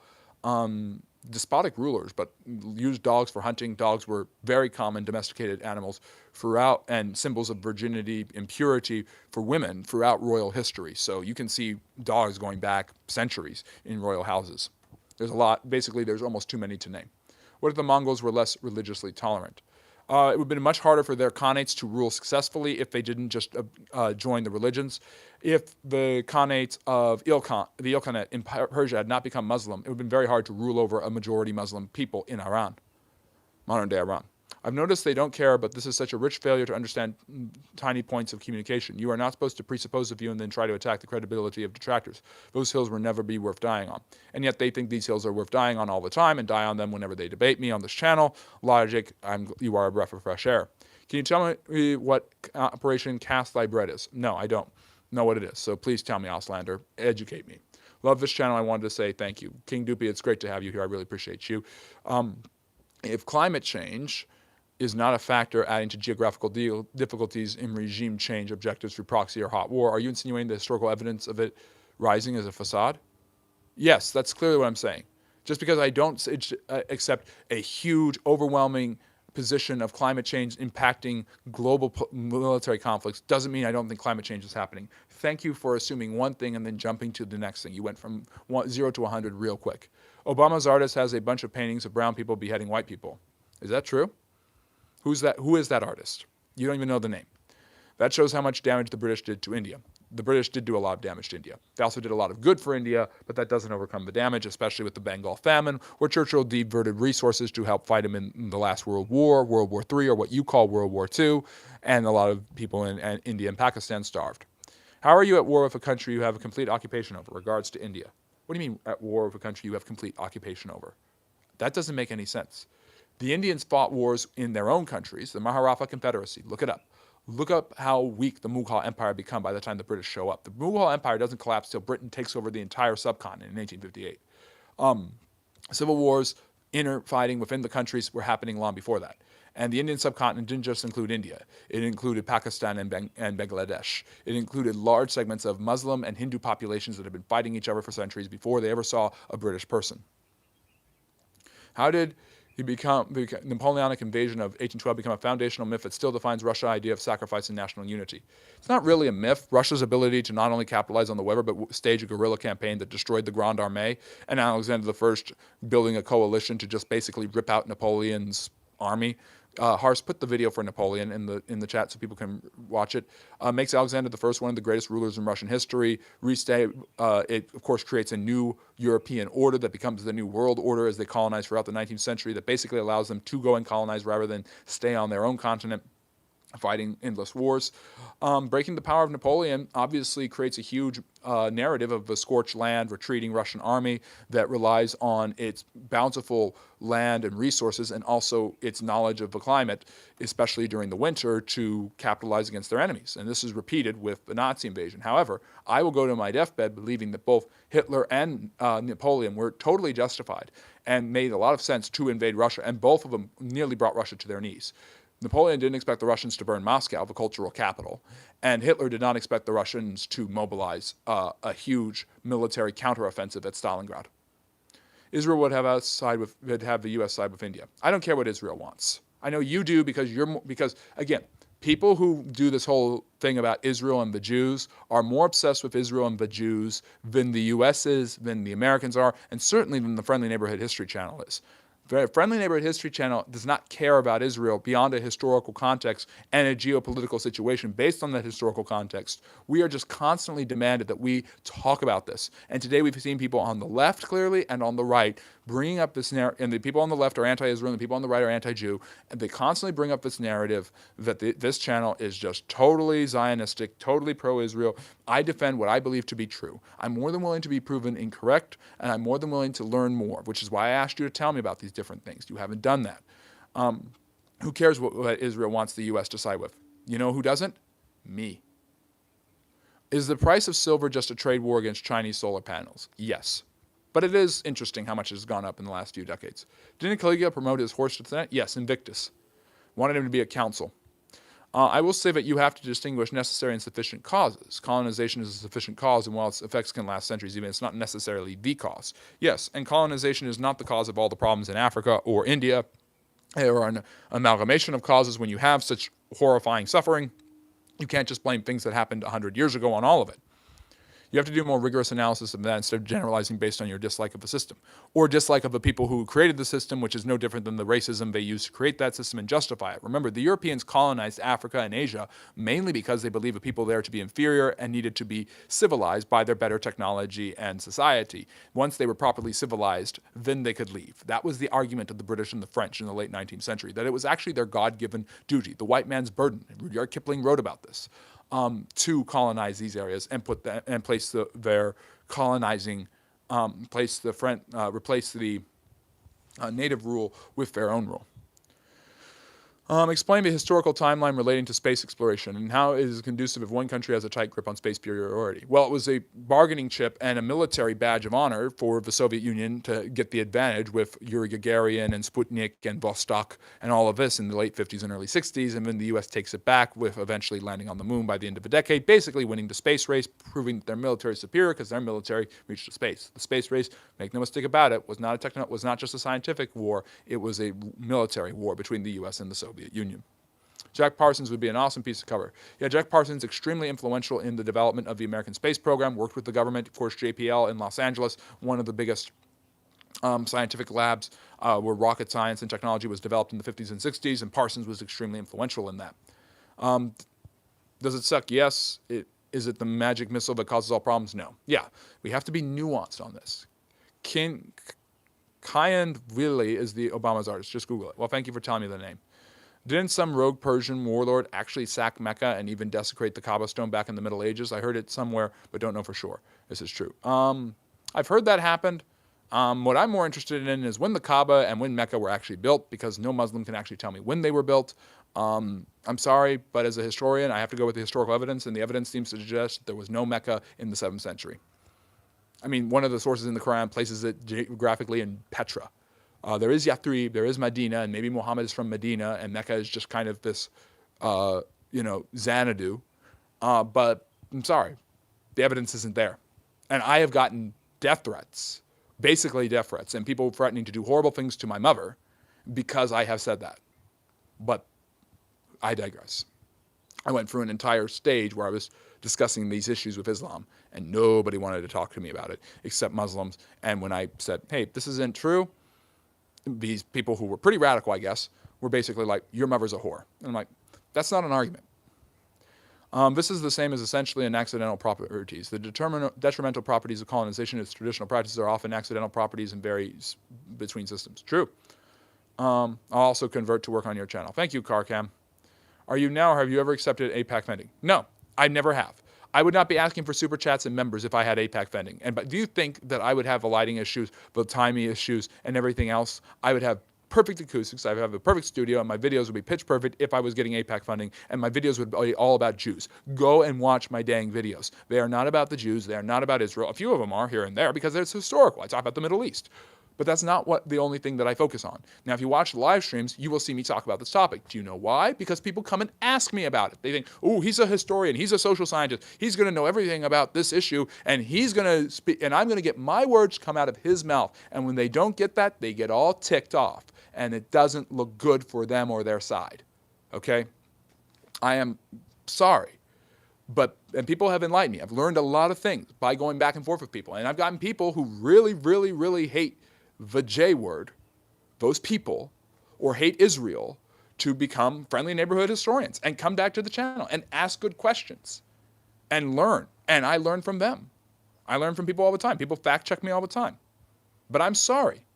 The AIPAC narrative, I'm paid by AIPAC. I'm Ben Shapiro wannabe. I'm this, I'm that. I'm the next Charlie Kirk. It's all nonsense. I'm not a political channel. I'm a historical channel. When people bring up bullcrap topics about Israel is doing this and that, I'm like, actually, technically speaking, if you really want to dive deep into it, no. And they're like, oh, how dare you? You want dead children in Gaza. I've had people basically accuse me of wanting dead children in Gaza, which is clearly what I want. Clearly. I'm all for the Greater Israel Project. I'm totally bought out by the Jews. Yes, definitely, clearly. That's why I've talked about how Israel has mismanaged the war, Netanyahu needs to go, there needs to be a two-state solution. But nobody cares about that because that would show nuance, and people don't care about nuance. Let me see here. I'm going to catch up to the chat, and then we're going to wrap up. We're over 70 minutes in. Most are still bad, but they depend regardless. That's true. They've smashed the Blackstone? You mean the Kaaba? You've been incorrect about Iran combination of socialist programs, cohabitation of theocracy government, which happened after 1979, sir. No, I'm not incorrect. There's no... Oh, after 1979? Yes. Yes, there is some of that in after 79. I thought you were referring to the Shah's period. That didn't happen during the Shah. It's not a theocratic government under the Shah. There is a little bit of socialism in redistribution of wealth and social justice in Islamic practice, but that is not because they like socialism. The socialists got screwed over by the Ayatollah. He used them to get power and then repress their rights. There is no socialism in Iran today. So yeah. Do you know what a Holiday Inn sign is? It's a flag 8 to 10 times the size of a normal flag. It was raised after Israel jet shot the communication cabin of the USS Liberty. Then they continued attacking. I don't care about the USS Liberty. I have talked about it ad nauseum. I'm very well aware that the Israelis blew up a ship and killed Americans. And it was terrible. And it was awful. And they should feel bad about it. There is evidence to suggest they didn't know it was American. But even still, they should feel bad about it. What do you want? What do you need? Do you need and crave the Jews to be evil and people to everywhere hate the Jews and recognize that they're evil? What do you want? Where is this going? What is the end goal of all this bullcrap? Yes. Oh my God. Oh my God. We were just talking about the British killing millions of Indians and starving them. We've talked about we can talk about horrible things the Iroquois did in Quebec, like we talked about earlier. We can talk about the Americans taking land from the Native Americans. We can go on and on about horrible things countries have done. And the special pleading nonsense is the Israelis have done bad things too, but that's a special kind of bad thing. No, that's a special kind of anti-Semitism. Israel has done horrible things. So, yes, it's terrible. You just ignore every other country that's done horrible things because you hate Israelis so much? Get over yourself. Country colonized by France are all doing better than their neighbors in Africa, and maybe Haiti should have let themselves be colonized and not revolt. Maybe they would have been better off than now. Mali and Chad, they're not doing better. Sorry, I love the French. I love so much about the French, but colonization has not been a strong point for the French history. Just to be clear, I'm challenging your claims. I do appreciate you actually answering the questions. Well, I appreciate you challenging the claims. I'm still waiting for some documentation that 165 million people were killed. When did this take place? How long did it take place? What were the circumstances in which it happened? I heard that said warlord may have even been a crypto-Zoroastrianism. Interesting. That would make sense. I had death threats against me in South Florida, mostly because I'm Italian. I'm from New York. We had to make a phone call. Problem solved. Jeez. I hope you're not being serious. Hello, Vadeha. Why would AIPAC fund some random small history channel? We're not that small. We're over 10,000 strong. But AIPAC, if you're listening to this, give me money. I'm not going to say any of your narratives because I don't believe in all of your narratives. I believe in history. But if you're listening, fund me. Go ahead, give me some money. Yeah, let's just get some money at this point. As the First Lady was born in the former Yugoslavia, albeit Slovenia, she must have studied Marxism as it was part of the curriculum. Does Trump know? Yes, but I don't think she's a Marxist. She's obviously clearly, like many people from there, anti-Marxist. Hateful historians, eternal biases. I love this. I just love people being stupid. The earliest, maybe you're not stupid, maybe you're just pretending to be. The earliest non-Islamic written reference to Mecca appears in the 2nd century CE by Greek geographer Ptolemy. And what does he call the city? And where is it located? Because it's not Mecca. Those people should learn the difference between Jews, Rothschild, Zionists, and Khazarian Mafia. Yes, they should. You're AIPAC funded. I swear people have lost the plot. They've lost the plot, but they've also lost the debate, so they have to say that. Will solar energy ameliorate historical tensions between countries because of the decline level of threats of uranium enrichment, ameliorate sanctions, and opening new trade agreements, and FDR? Sure. Israel tried to destroy the USS Liberty because we were tapping into their comms, witnessing all their war crimes. That's not true. They believed it was an Egyptian ship. They also were hoping for a false flag operation that would get the United States involved and attack the Egyptians. There are two different narratives of that. You have created a third narrative because you hate the Israelis. They say you want dead children while being pro-abortion. Okay, well, that's a different topic. Again, I don't want to get into the politics. I only talk about the Israel thing because I'm a historian and it's a historical topic. And I've basically gotten to the point where I'm going to say, I don't want to talk about it anymore. But everyone wants to talk about it, and then I answer it, and then they're not satisfied, so they just make the whole thing about Jew, Jew, Jew, Jew. Literally. There is no evidence that they didn't know it was American, only claims. There are claims. There is no, where's the evidence that your argument is correct? I learned about the USS Liberty from Candace Owens, I thought. What would Charlie Kirk think? Since I'm a Kirk supporter. Jeez. Out of the frying pan and into the fire. Yes, you learned about the USS Liberty from Candace Owens because all the American school books and friendly neighborhood history and every historian is conspiring to hide bad things Jews do. The Royal Air Force bombed the USS Mohawk in World War II by accident. There's bound to be accidents in wartime. Gee, oh my gosh, accidents in wartime? No, really? Hello, Robotic Duck. Great to see you. Thank you for the super chat. Have a toonie from your Northern friend. It's great to have you here. Israel runs all the elite P-rings. Yes, because no one who ever abused children was Gentile. It's always Jews. Not true, by the way, but I don't even, yeah. You grifting, little bro? Nah, I'm good, man. I'm not grifting. Not tonight. I'll grift tomorrow. Everyone has done evil and horrible things. A lot of the time they thought they were doing good, and even crazier is in the long run they ended up being a net positive. Life is absolutely wild. I don't know if a gulag of Stalin is a net positive. Israel spends billions on content creators to defend Judaism and attack Muslims. They haven't spent a single penny on me yet.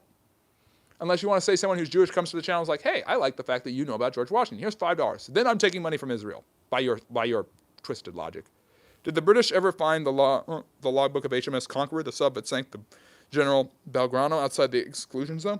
I don't think they did. I can't put all the info in the comments as they're character limited, but the 165 million figures over the course of 2 centuries of British occupation. And they all died? Again, still not documented. Have you ever actually looked at my channel? I need to. I'm sorry that I haven't. And yes, please follow our social medias. Solar is not sustainable just like wind turbines. There's some sustainability to it. The French use nuclear power. Is this channel pro-Zionist? This channel is pro-truth, okay? I'm not a Zionist. Is Zionism historically the idea that the Jewish people deserve a state in Palestine? Then yes, I'm a Zionist. Does that mean is that mutually exclusive to the Palestinians having their own state in Palestine? No, not necessarily. If you don't believe me, ask Yasser Arafat, who refused a deal that would have given them their own state because he knew he would have been murdered for it. The Israelis were willing to go to the table. The Americans were willing to broker it. He said no. He got 95% of what he wanted. That's pretty incredible for a deal. And yet he said, I can't do this. They will kill me. One side is okay with killing somebody who don't get everything they want, and the other side tries to, for many faults of their own, has tried to actually stop and make a two-state solution. So yes, am I a Zionist in that I want dead Gazan children? No. Am I a Zionist in that I want greater Israel? No. Am I a Zionist in that I believe that Jewish people shouldn't be targeted for extermination and they have nowhere else to go? Yes. So however you define that term is how you're going to define me, I guess. Abortion should only be illegal for white people.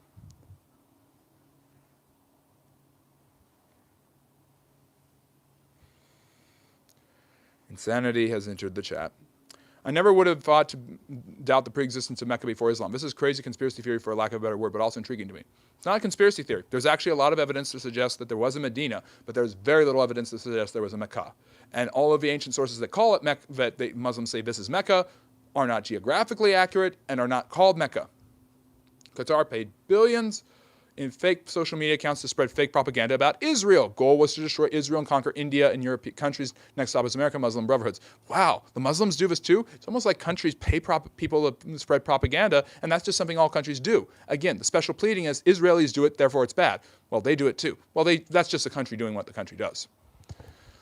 The eyewitnesses of all the survivors. Huh? So they knew the intentions of the Israeli government from the start? Let me see. There are 2 million Muslims living in Israel, and they consider themselves Israeli, by the way. Nobody cares about that, Frasher. Nobody cares about that. Because people don't care about nuance. Nuance is stupid. What are the factors in the Republican base to compete against the objective of making America great again? Deporting people who don't look like them.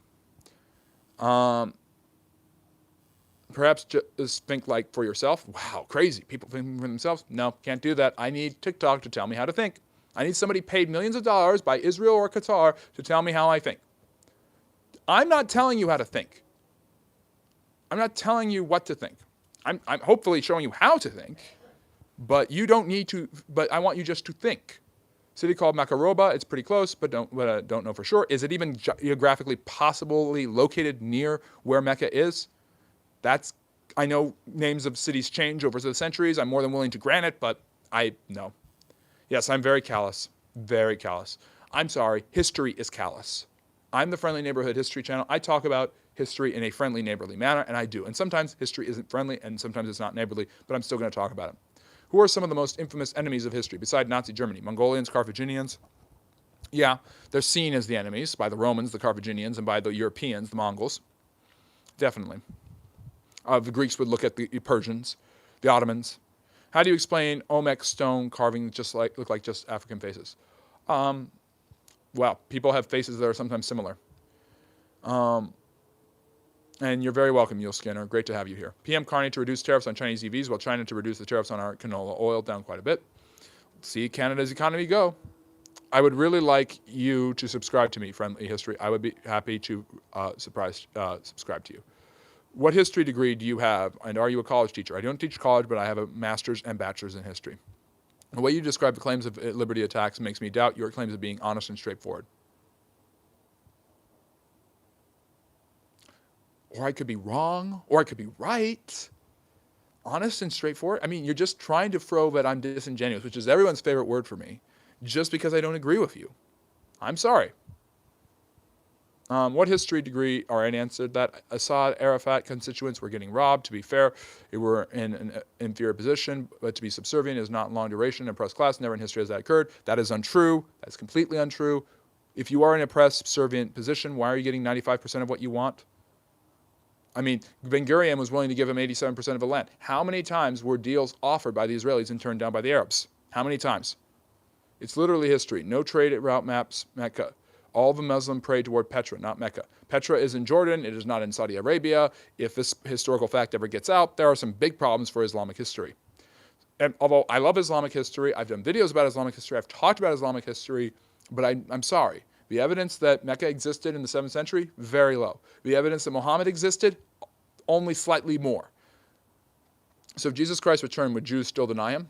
Maybe. What do I have to do with that?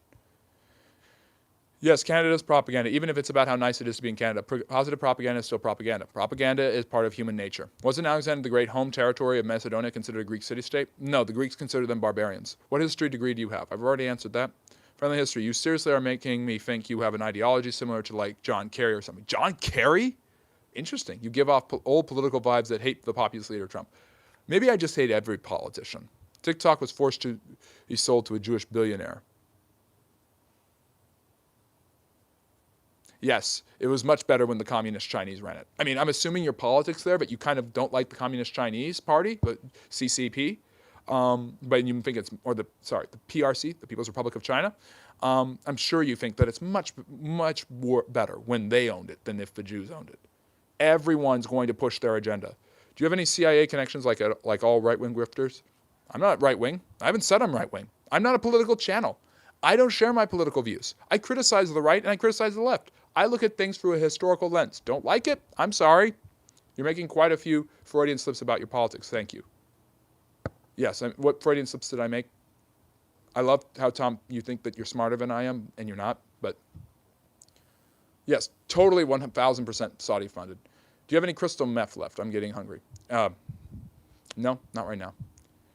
You're never Trumper, but a Republican voter. Bingo. Clearly a Republican. Yeah, clearly. Even though I criticize everyone politically because I'm looking at things through a historical lens. When you look at things through a historical lens, you get past the duopoly, but you don't care about that because you're not listening to me.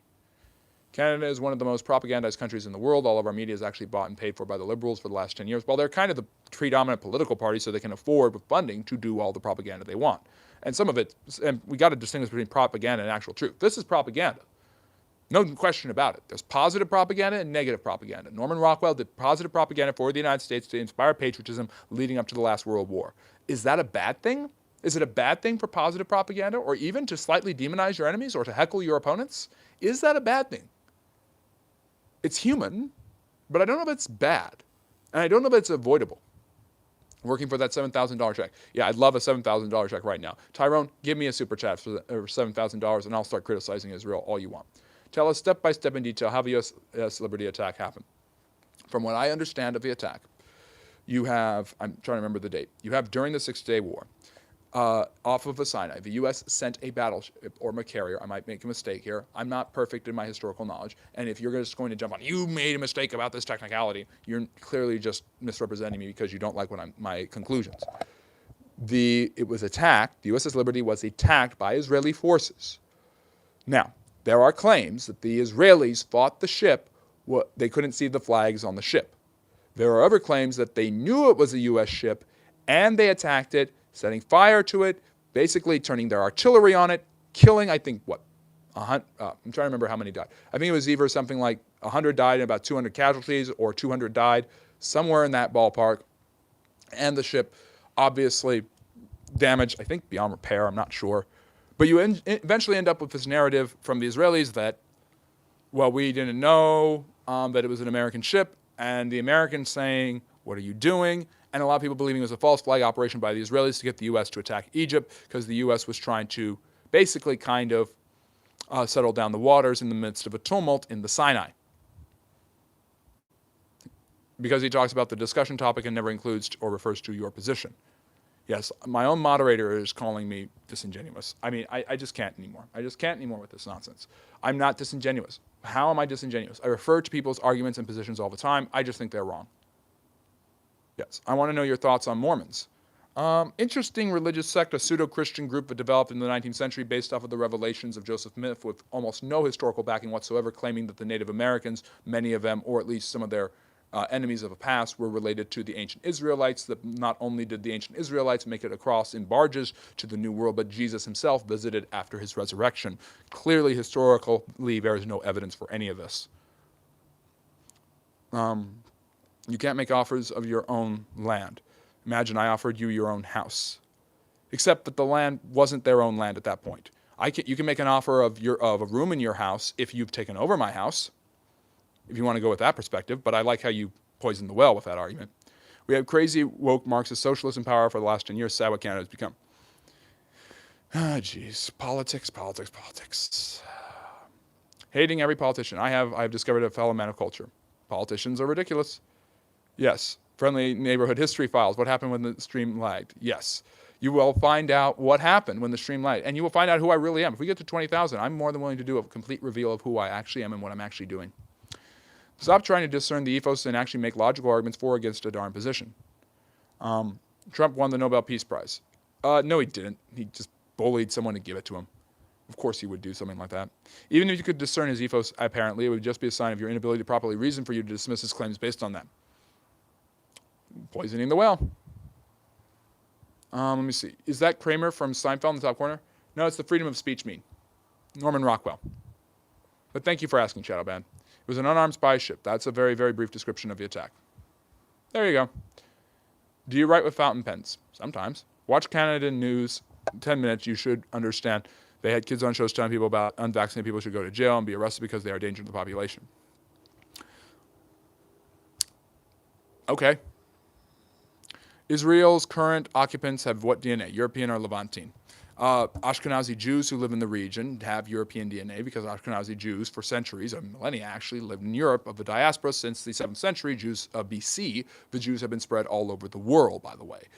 There are many Jews in the region who are Mizrahim who have lived in the Middle East for thousands of years, who were kicked out of all the Arab countries after the 48 War.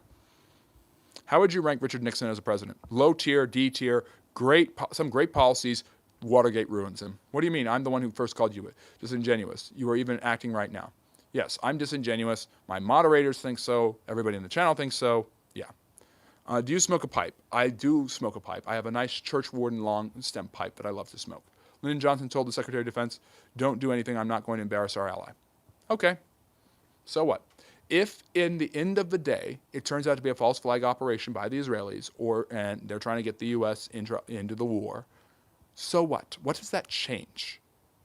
The narrative is basically where we understood. I'm saying that there are reports and arguments to be made that it was an accident. It might have not been. It might have been. Who knows? It could have easily been. Even if it could have easily been an accident, even if it's not an accident, Israel's done bad things.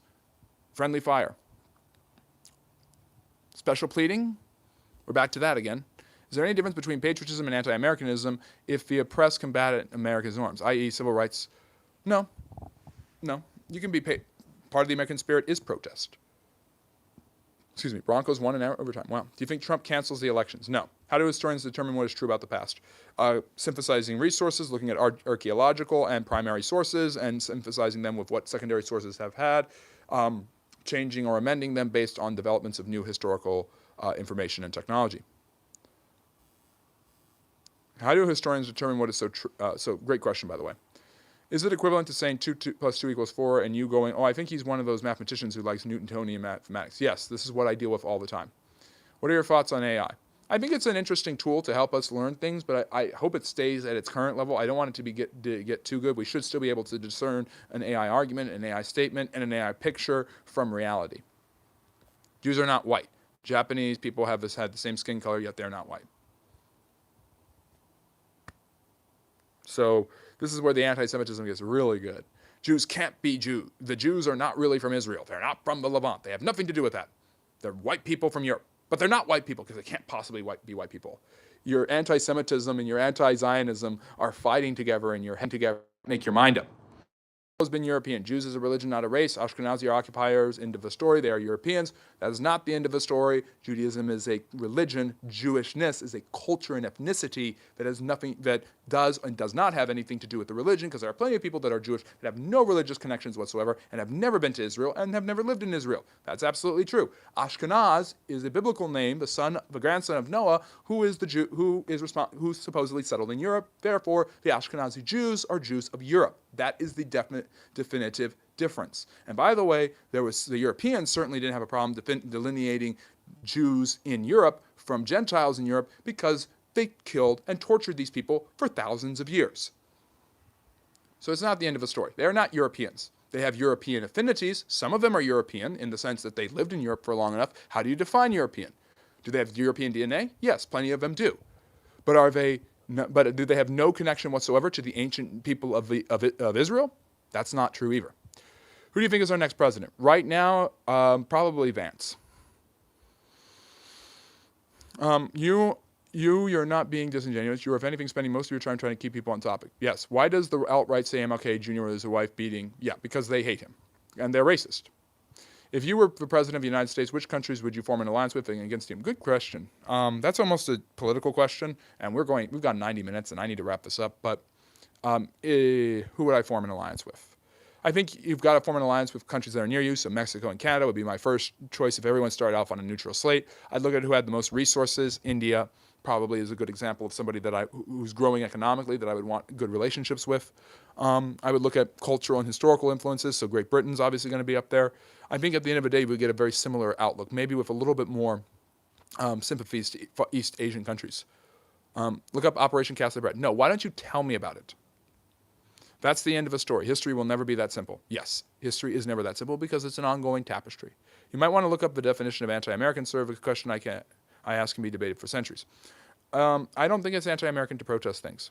Thank you for condescending me, but I disagree with you. Wanting a changed America and wanting to destroy America are both anti-American.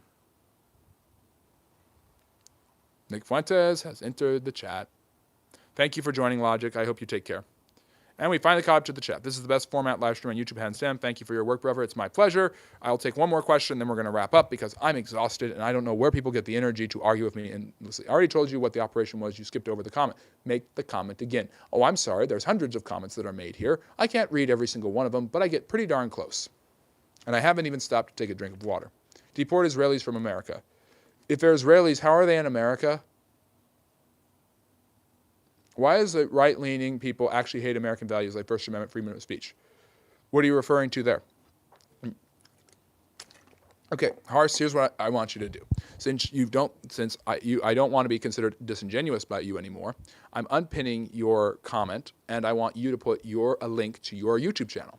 I'm going to pin that, and I'm going to make sure that I stay on long enough so that everybody sees it and everybody has a chance to go and subscribe. So I'm not only going to subscribe, I'm going to make sure everybody else subscribes. Since I'm so disingenuous. Harris, please put the link into your YouTube channel in the chat. What's your favorite microphone? This one. It's a 30s, 40s style pile microphone. Ashkenazi, do you not share DNA with Middle Eastern people? You're quoting the Bible that Jews settled in Europe. I'm saying where the name Ashkenazi comes from. I'm not saying the Bible is a historical record of everything that's happened. You are misinterpreting what I am saying. I am saying the basis for where the term Ashkenaz comes from. Thank you for proving that you don't listen to me. Now, what are the Middle Eastern people? You have Semitic peoples, which include not only Jews, but Arabs, people who lived in that region, Palestinians. The land was promised to them 3,000 years ago. I have never made that argument. You don't know what you're talking about. You've never listened to my arguments about Jews or their claim to the land. Never. I don't make that claim. I don't need to make that claim. I can say, yes, historically speaking, there was a Jewish kingdom there before there were any Palestinians and before there were any Arabs, at least Muslim Arabs. There was no Dome of the Rock. The Christians had it for a long time before that even, or sorry, after that, but before the Muslims show up. So you are misquoting me, you are misrepresenting me, and you're being disingenuous. That is not my argument. That argument is awful. That is not an argument that I made. I am saying that Jews have an ancient historical, cultural, and religious connection to that land. I am not saying that means they have a right to live in that land. I never said that. Muslim Arabs share the same DNA as the ancient people of the land. Yes, Muslim Arabs have their own country. Jews do not, other than Israel. And Muslims have dozens of countries all over the world where Islam has been able to spread, mainly by violence, but that's neither here nor there. I'm not making a biblical argument. I am saying the basis for the name, the nomenclature, is from the Bible. These are ancient terms that the Jews use for that reason. I'm saying why those terms are used. You are not listening to me. Now that you have mentioned people of the Middle East, maybe I should say I'm one of them. You are, and we're great to have you, and we're very grateful to have you for us. But yes, there is Hearts' channel. Please subscribe to it, and you guys can get plenty of wonderful edits from my great moderator, who does a great job, along with Solomon, Fresh and Wild, and of course Harry and Rodolfo, who are all here today, and M. Cafo. There you are. Jews is a religion. Muslims is a religion. Arabs have an entire claim to land. Jew is not a religion. I'm sorry, it's not a religion. Judaism is a religion. You don't know the difference. They are not the same. So MLK Jr. didn't joke about sexual assault against women. I don't remember ever reading that he did. It's one. I mean, where is that? So, everybody, please like and subscribe here. Christians come from Jews, Muslims come from Christians, and all the original groups share ancestors. There's a lot of truth to that. Not fully, though, by the way. Islam is not fully derivative. It's its own unique thing in many ways, very unique to the Abrahamic religions, and all of them are unique to themselves. The country Israel has been around for over half a century. Doesn't that give it the right to exist? Not according to the people in this chat. Not according to the people who want to say Jews have nothing to do with the land and the Jews have everything, and that Jews run everything. So Alex, don't say that. That's not true. Anyways, yes, please follow Harsin's channel. That's true. Arab, yep. There's some context on the Arab stuff. Okay, we went 98 minutes. I wanted to go 2 hours. I didn't get to, but tomorrow I'm going 2 hours. I'm going a live stream hour for the live stream lecture, and then I'm doing a Q&A for another hour. So please join us tomorrow at the Friendly Neighborhood History channel, where we do history in a friendly, neighborly manner. I will be discussing the Renaissance, and then I'll be answering questions for an hour, since I didn't get to do 2 hours. Muhammad was not demon-possessed. He was worried at different times that he was demon-possessed, and of course I will subscribe to. Okay, so yeah, please subscribe. Hars has his live stream. Go take a nap, dude. I don't see how you do this every day. I'd be exhausted. I don't do it every day, only on the weekends, literally. But tomorrow, 2 hours, 1 hour of Q&A and 1 hour of live stream lecture. Turks and Arabs have a linguistic group of Persians and the Kurds are ethnic. That's true. Yeah, let me see here. So, what race are Jews? Clearly not Ashkenazi, European, and Middle Eastern Jews, two different ethnicities. So what race are Jews? Jews are basically their own race, actually. Ashkenazi Jews are the Jews that settle in Europe. Mizrahim Jews are Middle Eastern. Sephardic are Jews who settle in North Africa and Spain. You don't know this because you don't care. So, at least maybe you don't. I don't know. Maybe you do. Hopefully, somebody cares about something and they liked and subscribed today and learned something about history. The only reason Muhammad fought the demon in the cave was Gabriel is because the Christian brother-in-law said it was the angel in the burning bush and got it wrong anyways. Yeah. It should be a little bit fair about that. There's Russian and Italian Jews also. There's Jews in every part of the world. And yes, and please like and subscribe to our channel and to Hars's channel where you can get all sorts of great stuff. I'm going to stay on just for another 30 seconds so that you guys can wrap up that liking and subscribing for him. Fat Jewish Atheist, great to see you again. Alex, great to see you again. Some of our newer Friendly Neighborhood Historians. And you can be an official Friendly Neighborhood Historian like Just Frasher or Hars himself. If you become a member for a month, you get all sorts of incredible stuff, bonuses, early content. And yes, Faraz, thank you so much. I think I don't know if there's Jews in Japan. That's an interesting question. I imagine the population would be really small. If you like or are interested in history, my channel and Friendly History, we are great. We do our best. We just do our best. So check out all the content we have here daily and on Hars's channel as well. And yeah, Hars, I want you every live stream now to put your link to your channel in the chat. And we will watch, and so people can go and follow it because we've got tons of different people all over the world who tune in to watch and learn history in so many different ways. So on behalf of Norman Rockwell and myself and Hars, and I'm from the United States, by the way, Handsome Mechanic, we are signing off now. Take care, and as always, love history. Bye-bye now.